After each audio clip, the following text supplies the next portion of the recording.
राधे राधे प्यारे भक्तों, जय श्री हरि, जय माँ लक्ष्मी। प्यारे भक्तों, आप सभी को हमारे यूट्यूब चैनल रोहिणी ज्ञान में हार्दिक स्वागत है। प्यारे भक्तों, आज आप सभी लोग सुनेंगे मौनी अमावस की व्रत कथा। इस कथा को ध्यानपूर्वक अंत तक सुनेगा। माघ माह की अमावस को ही मौनी अमावस कहा जाता है। इस साल मौनी अमावस 9 फरवरी 2024 को है। इस दिन सुबह उठकर स्नान करने के बाद पूर्वजों को प्रसन्न करने के प्रयास किए जाते हैं। हिंदू धर्म में मौनी अमावस का विशेष महत्व माना जाता है।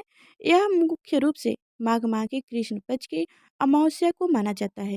मौनी अमावस को लेकर यह मान्यता है कि इस दिन मुनि ऋषि का जन्म हुआ था। साथ ही यह भी माना जाता है कि इस दिन गंगा के जल में देवी देवताओं का वास होता है। इसलिए मौनी अमावस को गंगा जल में स्नान करना बहुत ही शुभ माना जाता है। मौनी अमावस के दिन स्नान के बाद दान करने का विशेष महत्व है। साथ ही यह माना जाता है कि इस दिन गंगा जल में स्नान करने से मोक्ष की प्राप्ति होती है। इस दिन ब्रह्म मुहूर्त में स्नान करना आवश्यक होता है। यदि आप किसी पवित्र नदी में स्नान के लिए नहीं जा पा रहे हैं तो पानी में गंगा जल मिलाकर स्नान करने के बाद सूर्यदेव को जल अर्पित करें। इसके बाद अपनी क्षमता के हिसाब से दान करें। मौनी अमावस के दिन लोग मौन रहकर पूरा दिन बिताते हैं। शास्त्रों के अनुसार यह चंद्रमा को मन का देवता माना गया है और अमावस के समय चंद्रमा के दर्शन नहीं होते, जिसके चलते मानुष के मन की स्थिति बिगड़ने लगती है। इसलिए मौनी अमावस के दिन चुप रहकर यानी मौन धारण कर मन की स्थिति को संभालने की कोशिश की जाती है और मन में ईश्वर का जप करके दाने का पुण्य प्राप्त किया जाता है। तो अब ध्यानपूर्वक सुनिएगा मौनी अमावस की व्रत कथा। कथा सुनने से पहले आप सभी को बता दें कि हमारे चैनल पर नए हैं तो लाइक कर चैनल को सब्सक्राइब अवश्य करेगा और कमेंट में जय श्री हरि लिखना ना भूलिएगा। तो चलिए आप कथा सुनिए। अमावस व्रत कथा के अनुसार एक गरीब ब्राह्मण परिवार था। उस परिवार में पति पत्नी एवं उसकी एक पुत्री भी थी। उनकी पुत्री समय के गुजरते के साथ साथ धीरे धीरे बड़ी होने लगी। उस पुत्री में बढ़ती उम्र के साथ सभी स्त्री चित्र सगुर का विकास हो रहा था। वह कन्या सुंदर, संस्कारवन एवं गुणवान थी, परंतु गरीब होने के कारण उनका विवाह नहीं हो पा रहा था। एक दिन उस ब्राह्मण के घर एक साधु महाराज पधारे। साधु उस कन्या के स्वभाव से अत्यधिक प्रसन्न हुए। सेवा भाव करने से उस कन्या पर साधु महाराज अत्यंत प्रसन्न हुए। कन्या को लंबी आयु का आशीर्वाद देते हुए साधु ने कहा कि इस कन्या के हाथ में विवाह योग्य रेखा नहीं है। तब ब्राह्मण दाम्पत्य ने साधु से इसका उपाय पूछा। कन्या ऐसा क्या करे कि इनके हाथ में विवाह योग्य बन जाए। साधु महाराज ने कुछ देर विचार करने के पश्चात अपनी अंतर्दृष्टि में ध्यान करके बताया कि कुछ ही दूर पर एक गांव में सोना नाम की एक धोबिन महिला अपने बेटे और बहू के साथ रहती है, जो बहुत ही आचार्य विचार एवं संस्कार संपन्न तथा पतिपरायणा है।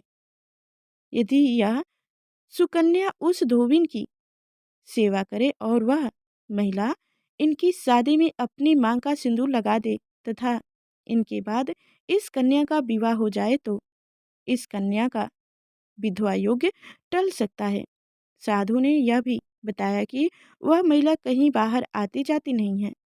यह बात सुनकर ब्राह्मणी ने अपनी बेटी से धोबिन की सेवा करने का प्रस्ताव रखा। अगले दिन से ही कन्या प्राप्त काल ही उठकर सोना धोबिन के घर जाकर साफ सफाइयों अन्य सारा काम करके घर अपने वापस आने लगी।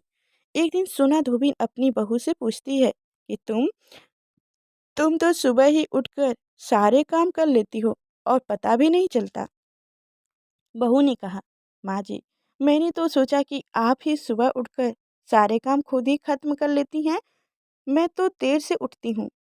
यह सब जानकर दोनों सास बहू घर की निगरानी करने लगी कि कौन है जो सुबह ही घर का सारा काम करके चला जाता है। कई दिनों के बाद धोबी ने देखा कि एक कन्या मुंह ढककर अंधेरे में घर में आती है और सारा काम करने के बाद चली जाती है। जब वह जाने लगी तो सोना धोबिन उसके पैर पर गिर पड़ी। पूछने लगी कि आप कौन हैं और इस तरह छुपकर मेरे घर की चौका बर्तन साफ सफाई करती रहती हैं। क्यों करती हैं? तब कन्या ने साधु द्वारा कही गई सारी बात बताई। सोना धोबिन पति प्रेरणा थी, अंत्य उनमें तेज था। वह तैयार हो गई। सोना धोबिन के पति थोड़ा अस्वस्थ अस्वस्थ थे। उसने अपनी बहू से अपने लौट आने तक घर पर ही रहने को कहा। सोना धोबिन ने जैसे ही अपनी मांग का सिंदूर उस कन्या की मांग में लगाया, सोना धोबिन का पति मर गया। उसे इस बात का पता चल गया। वो घर से निराचल ही चली थी, यह सोचकर कि रास्ते में कहीं पीपल का पेड़ मिलेगा तो उसे भावर देकर और उसकी परिक्रमा करके ही जल ग्रहण करूंगी। उस दिन सुमावती अमावस भी थी। ब्राह्मणी के घर मिले पूरी पकवान की जगह उसने ईंट के टुकड़े से 108 बार भावर देकर 108 बार पीपल के पेड़ की परिक्रमा की और उनके बाद जल ग्रहण किया। ऐसा करते ही उनके पति के मृत शरीर में वापस जान आ गई। धोबिन का पति फिर से जीवित हो उठा। जय हो सोना धोबिन। जय श्री कृष्ण। जैसे आपने उस सोना धोबिन की पति का दीर्घ आयु के, जैसे उस कन्या का पति का जीवन दान दिए, वैसे ही सभी का दीजिए। कथा कहने वाले, सुनने वाले, हुकार बनने वाले सभी की पति की दीर्घ आयु रखें, सभी की सदा सुहागिन रखें। जय माँ पार्वती, जय शिव शंकर। प्यारे भक्तों, आप सभी को जरा से भी अगर हमारी कथा अच्छी लगी हो तो लाइक कर चैनल को सब्सक्राइब अवश्य करिएगा और कमेंट में जय श्री हरि लिखना ना भूलिएगा। प्यारे भक्तों।